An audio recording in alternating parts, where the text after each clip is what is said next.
தம்பி வந்து ராஜா வந்து என்ன கோயில் வச்சிருக்கேப்பா? அங்காளம்மா கோயில் வந்து தாமரத்தில் ஏரிய போயிருக்கு. தாமரமேவா? தாமரமே வந்து காந்தி ரோட்டில் வந்து அங்காளம்மாவுடைய ஆலயம் வச்சிருக்காரு. அது வந்து என்னைக்கு கூடு ஊத்துற இப்போ எதுனா தெரியும்? 24 6ஆம் தேதியா? 6வது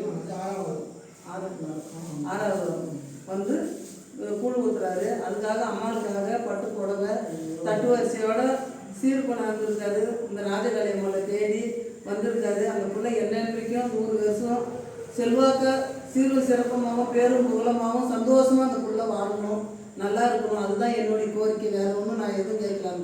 மக்களும் நல்லா இருக்கணும். மக்களுக்கு நம்ம வந்து தெய்வத்துக்கு சேவை பண்ணுறோம். அந்த தெய்வம் அவங்களெல்லாம் கை கொடுத்து எந்த கஷ்டம் வந்தாலும் அதை கை பிடிச்சி தூக்கி அதுலேருந்து விலைக்கு அவங்க நல்ல நிலைமைக்கு வரணும், முன்னேறி வரணும். காலத்துக்கு அந்த தெய்வத்துக்கிட்ட பணிவிடை செஞ்சுன்னு சீரும் சிறப்புமாக பேரும் புகழமாகவும் சந்தோஷமாக வாழணும். அவங்க மேலும் மேலும் அந்த கோயில் வந்து வளர்ச்சி ஆகணும். அந்த அங்காளம்மனுடைய ஆலயம் எப்படி மேல்மலையில் வளர்ந்து கடல் போல அலையாக இருக்கிறதோ அதே மாதிரி அந்த தாமரத்துலேயும் அந்த பிள்ளை ராஜான்ற பிள்ளை கடல் மாதிரி வளர்ந்து நல்ல மாதிரியாக அந்த ஏரியாவிலேயே ஒரு பேர் சொல்லணும். என்னைக்கு சீரும் சிறப்புமாக பேரும் பொருமா 100 வருஷம்